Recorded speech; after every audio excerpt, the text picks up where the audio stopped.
Hello there, Ray here, and welcome back to the oldest vanilla survival server, ProtoTech, where we push the limits of what can be done in a plain old vanilla survival world. With multiple world records accomplished on this server, we are now attempting to farm up every mob in the game, which includes those hairy spinning guys, the llamas. Today guys, we're going to design up a automatic llama farm for here in the cold perimeter. This perimeter is specifically designed to farm up mobs that only spawn in cold type of biomes. This includes the strays, polar bears, llamas, as well as wolves, and a wide variety of different types of rabbit colors. And remember guys, if you haven't already, watch the entire series from the beginning so you can see all the progress that we made in this ancient world. You can find the playlist down below. And guys, don't forget to join our Discord. We do weekly events where all the members get together and work on a big project like this. And the events are always streamed by the members, and you can also join our Discord voice chat as we talk during the builds of these. Now let's build this gigantic llama farm. We're here at the cold perimeter. This is where we have the other farms like the stray farm being built up. We also have polar bear farm, working on ice farm, and another farm we're going to build up here is the llama farm. And the llama farm is going to be in the extreme hills. So this little line here illustrates different biomes. This biome's extreme hills, that one's cold plains. And there's one way over there, and that is the taiga. So that's where we put a wolf farm over there. And here, building up a really massive llama farm. Got some. Oh, you got pork. Subscribe. Subscribe to Jesus Christ. Nice. Yeah, over here we have llama farm getting it built up. We put in one layer at least, but we can put as many as 3 layers. Let's go up to this line over here, and it should still work as all being in the first sub chunk. The way the llama farm is going to work is llama is going to spawn and get pushed to the center. Then we're going to have some sorting down there, and it's going to sort out the llamas, and we're going to save them in the nether portals down below. We're making progress here on the llama farm. We're placing in snow on the edges to hold the redstone. Guys also have placed in the bottom layer of spawning pads for the llamas. Portals are already put in and lit, and I'm working on putting in the redstone. Redstone's pretty simple, just has some redstone that's going to power these pistons to hold back the water. We're going to release it. Water is going to push all the llamas to the center here, and we'll have the same redstone on that side, and I think wherever layer we have, we're just going to extend the redstone upwards. After we do this redstone, we should be able to work on the bottom part of the redstone. So let me finish this up. The guys, I went ahead and put in a 3rd layer of grass, and I finished putting in the redstone to the pistons for this layer, which are going to hold back the water. Now let's work on the bottom piece. This is a piece that's going to kind of do the llama sorting. We're going to sort the llamas away from the other mobs, and then we're going to save them, put them into these nether portals. So I start working on the redstone back here, I guess. I think what I first need to do is maybe put in these blocks here and use these blocks to stand on to place in these observers. That will just make it a little easier to build. So grab those materials and work on that. Get some wither skulls. You got some wither skulls on you too? I'm the wither boss? Oh, you are. You got 3 heads. Nice. Yeah, guys, we finished the bottom piece with the redstone. Got all the observers in.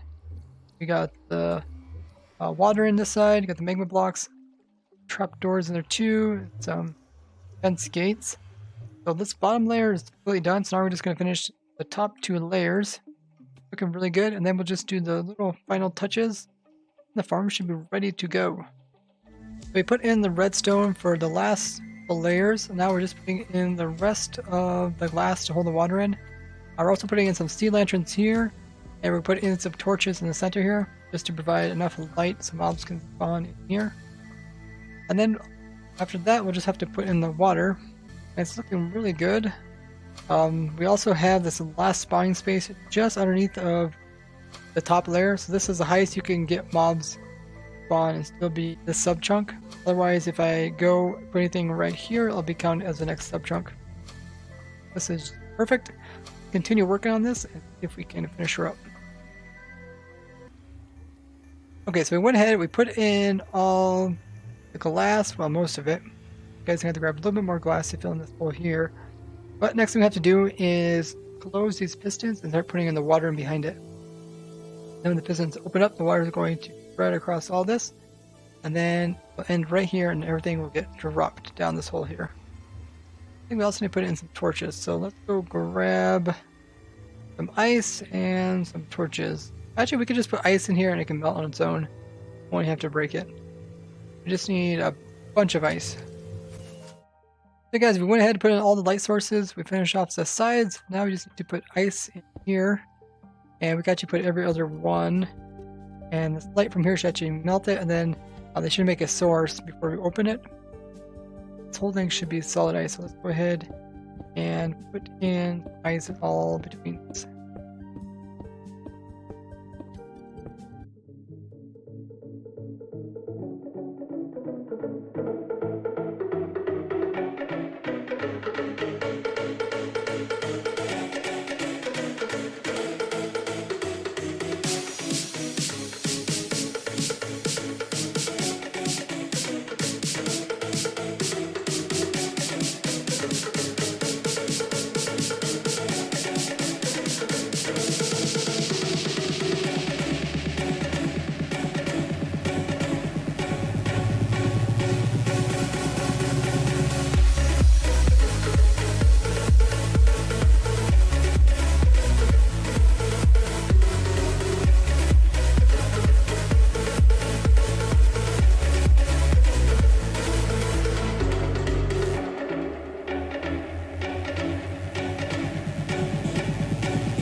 So we got all the water in, all the sides. Now we just need to hook up the redstone wiring here all to one location, and then we'll put it on a 20-second clock. Turn on and off. And then we'll just have to go over to Nether and collect mobs that end up over there to a single location. First, put in the wiring. We'll bring all this wiring from both sides and bring it down. Probably put it right here on the floor. Nice, easy place to work on it. And we got Gamer as well as Poison Dagger over here helping me. Gamer, I don't think your thing's connecting anything. Yeah, we got the clock in here. Go ahead and turn it on. That should power it for 10 seconds. And then unpower it. That's going to release all the water. So it should be working. Turn on again. Mobs can spawn once again. And release it. We do have to time it so that it will synchronize with the mobs spawning in the game, as they spawn every 20 seconds. We'll just have to make sure to get this timed correctly. All correct. Now, next thing we have to do is just go ahead and turn off our passive mob switch, which is at spawn. We have a bunch of cats, which are preventing mobs from spawning. We go ahead and show you guys that. Here, you guys want to go to spawn? Okay, so next up we have to hook up the device, which is right here. This is going to make it so we can sort out the llamas from everything else. Right now it's not hooked up to anything. So after everything gets washed to the center and falls down, we want to have it so that this will get powered. And then it will sort out the mobs, and then the llamas will go into a portal. So let's go ahead and we'll turn this on and we'll kind of watch it, see what it does. And when the water is fully extended, shortly after that, we want to power this. Water is powered. Like probably right when that thing turns on, this power thing. Read it? Wait, I have an idea. Let's just hook it here for a small test. We'll just try and see what happens. So mob's floating, it'll end up over here. It'll fall down. That might work. Mobs fall down through here. It pushes everything over. It opens up the trapdoor at the same time. Watch it. So almost floating on the water here, floating, comes over here, falls down. I feel like we need to delay a little bit. Maybe put some repeaters in it.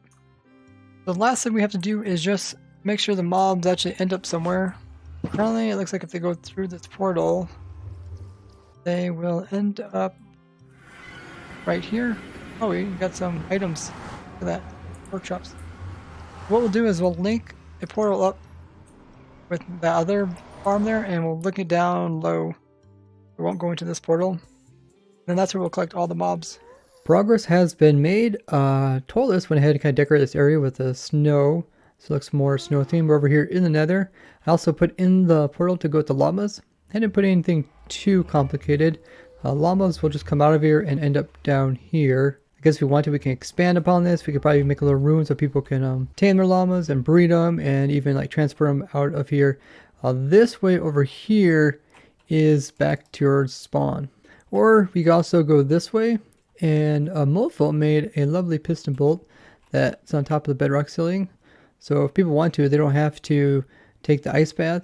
Instead, they can come over here and take this piston bolt. It's really nice. And this portal also links up with the farms. So let's go in here. So now if any mobs come through the llama farm, they should be sorted with the little sorter we have here. Then only llamas would end up in the actual portal. That should take us to the one we have linked up on the other side. And they shouldn't come out of the main portal, which the players use. So let's see if this thing actually works. I'm going to go AFK it and see if we get any llamas to spawn. But before AFK, I need to grab some more materials. So I'll show you guys how the piston bolt works and where it actually goes to.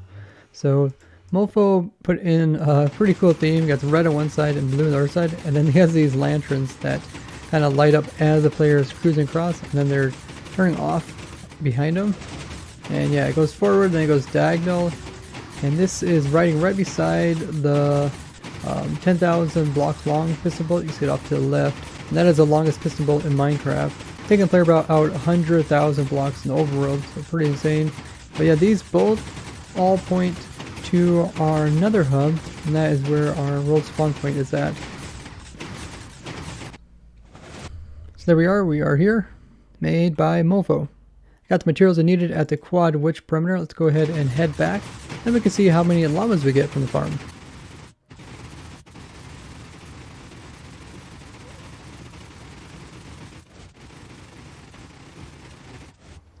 So AFK'd a little bit to see if we got any llamas. Yeah, we got some.